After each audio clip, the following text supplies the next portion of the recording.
ಎಲ್ಲಿಗೂ ನಮಸ್ಕಾರ. ಹಳ್ಳಿ ಮನೆ 22 ಯೂಟ್ಯೂಬ್ ಚಾನೆಲ್ಗೆ ಸ್ವಾಗತ.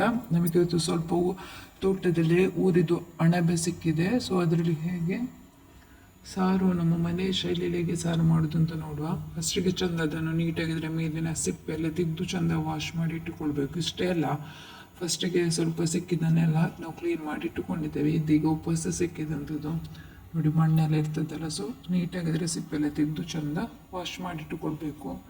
ನೆಕ್ಸ್ಟ್ ವಾಶ್ ಎಲ್ಲ ಮಾಡಿದ ಮೇಲೆ ಇದನ್ನು ಬೇಯಲಿಕ್ಕೆ ಇಟ್ಟಿದ್ದಾರೆ.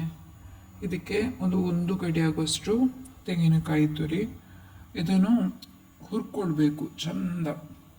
ಫುಲ್ ಒಂಥರ ಕೊಬ್ಬರಿ ಸ್ಮೆಲ್ ಬರ್ತದಲ್ಲ, ಅಷ್ಟು ಹೊತ್ತು ಹುರ್ಕೊಳ್ಬೇಕು. ಇಲ್ಲದಿದ್ರೆ ಅಣಬೆ ಸಾರದ ಕಾರಣ ಅಷ್ಟು ಚೆಂದ ಆಗೋದಿಲ್ಲ. ಸ್ವಲ್ಪ ಅರಿಶಿಣ ಕೂಡ ಹಾಕ್ತಿದ್ದಾರೆ. ಇದಕ್ಕೆ ಅರಿಶಿಣ ಹಾಕಿ ಚಂದ ಹುರ್ಕೊಳ್ಬೇಕು.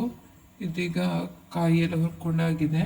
ನೆಕ್ಸ್ಟ್ ಇದೇ ಬಾಣಲೆಗೆ ಸ್ವಲ್ಪ ತೆಂಗಿನ ಎಣ್ಣೆ, ಒಂದು 7ರಿಂದ 8 ಬ್ಯಾಡಗಿ ಮೆಣಸು.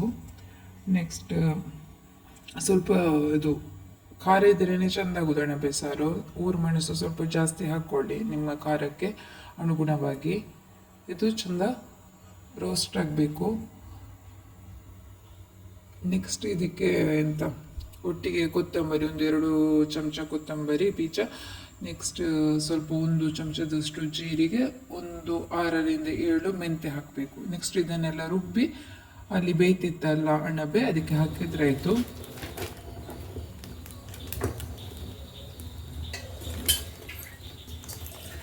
ಇದು ಆಲ್ಮೋಸ್ಟ್ ಆಗಿದೆ. ಈಗ ಚಂದ ಕುದಿ ಬಂದು ಚಂದ ಬೇಯಬೇಕು.